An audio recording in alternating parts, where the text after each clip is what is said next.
Hello AEC students, so today we're going to look on how to solve a quadratic equation by taking a square root. So this is when we can't factor a problem. This is our next best bet to being able to solve this quadratic equation. Very first thing, you're going to want to know your perfect squares. So if you do not have your yellow card that we made a while back, you're going to want to write these down on your notebook so you have them. If you know them off the top of your head, that's fine. But make sure you kind of know them, at least up to 10 squared. This should be 81, by the way.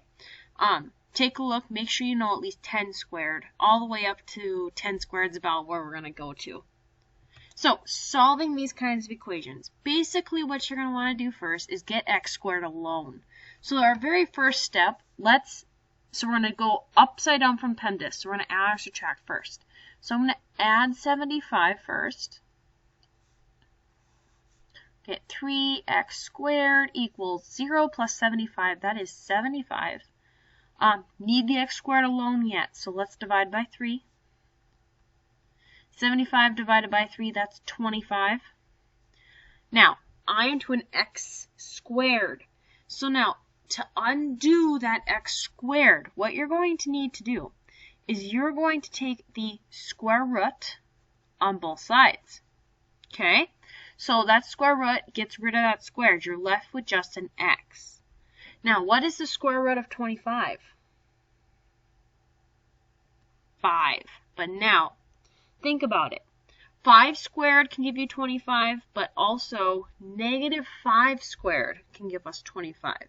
So you're always going to put a plus or a minus in front. So it's going to say plus or minus 5. So your two answers are 5 or negative 5. But usually you'll see it written something like this. X equals plus or minus 5. That means there's two answers to this. It's always going to happen when you take a square root of a number. You're going to get plus or minus. Don't forget that. It's a simple thing students forget. Plus or minus. So let's try this next example here. So just like last time, we're going to add 15 to both sides. Get 5x squared equals 80. 65 plus 15, right? Divide by 5, because I need the x squared alone. 80 divided by 5, that is 16. Do that quick on your calculator. Now I got to square root both sides, just like last time, because I got to get rid of that squared, right? So square root and squared go away, cancel each other. X.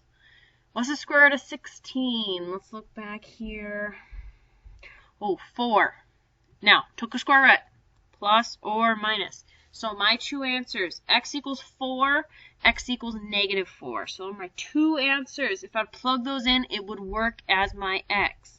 It's a nice thing to do. Make sure you get the correct answer. Always a good check. Let's try this one. So I have 4x squared minus 7 equals 9.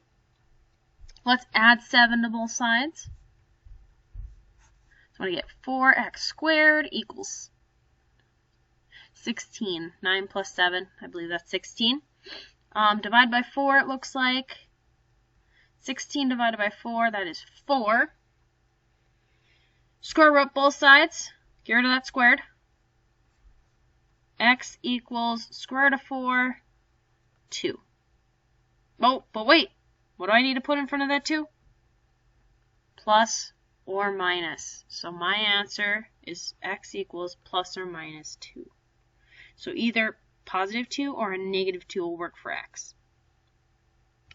Let's try the last example here. X squared plus 4 equals 0. So very first thing, subtract that 4.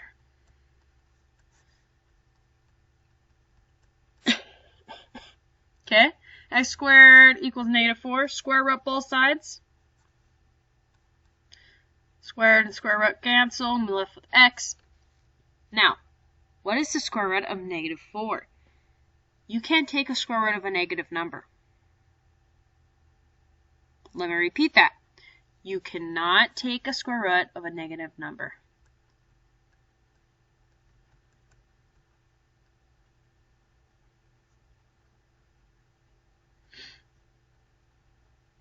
Of a negative number. So put a star by that or something in your notebook so you remember. So when you get to that and you take a square root of a negative number, you can actually give a value for x. Your answer is no solution. Okay? So you can't take a square root of a negative. It can only be a positive. If that would have been x squared equals 4, then we could have gotten plus or minus 2. But make sure, pay attention to that negative. It will not work in your calculator. Try it one day. It will give you non-real answer or error or something like that, alright? That's the end of this video. See you later.